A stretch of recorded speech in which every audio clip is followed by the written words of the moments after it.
So the purpose of this video is to give you a conceptual and visual understanding for what you're doing when you determine the derivative of a curve at a specific point. And some background to be able to understand this video, I just want to call out that I'm assuming that you know how to calculate the slope of a line. I will provide a link in the description if that's something that you don't know and you wish to pursue further. We also need to discuss what it means to be tangent to a line or to a curve.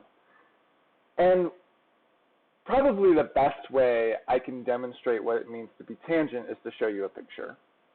So here we have some arbitrary curve f in black, and then we have a point A and then some line here that I'm saying that this line is tangent to the curve f. And basically all it means to be tangent is that locally this line, the tangent line, will only intersect the f curve at a single point, point A, and at this point the line is guaranteed to be parallel to the curve f. And that's what it means to be tangent. And I can actually show you, so I have a little bit of a simulation here. As I move this point A around, you'll see this line remains tangent at the specific point A. Okay, so hopefully that gives you a little bit of intuition for what it means to be tangent. So going back, let's talk what the derivative is. So the derivative is the slope of that tangent line. And mathematicians have defined it to be, at any given point. But for this video, we're just going to talk about a specific point. So how do they calculate it?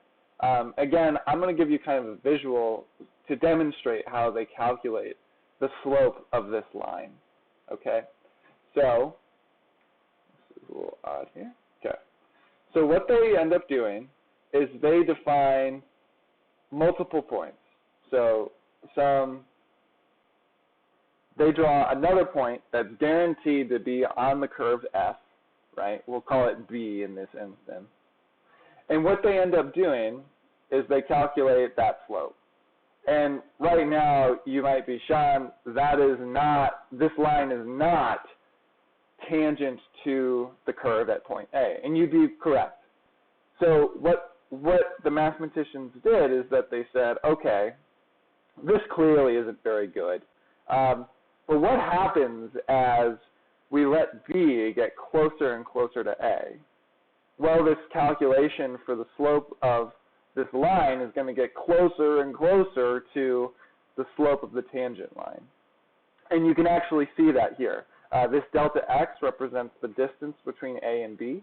So the x distance between A and B. So if I slide this up, you'll see that this distance increased. And as I decrease it, you'll see B starting to close in on A. All right?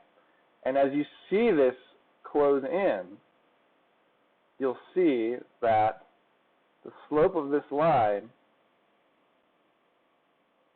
becomes closer and closer to what the slope of the tangent line would be. So that's as close as I can get it with still having a line defining with 2 points. But hopefully this should give you the intuition for what we're doing when we take the derivative of a curve at a specific point. And just to recap, all we're doing is really we're just determining the slope of a line that's guaranteed to be tangent to the curve at that point. See you in the next video.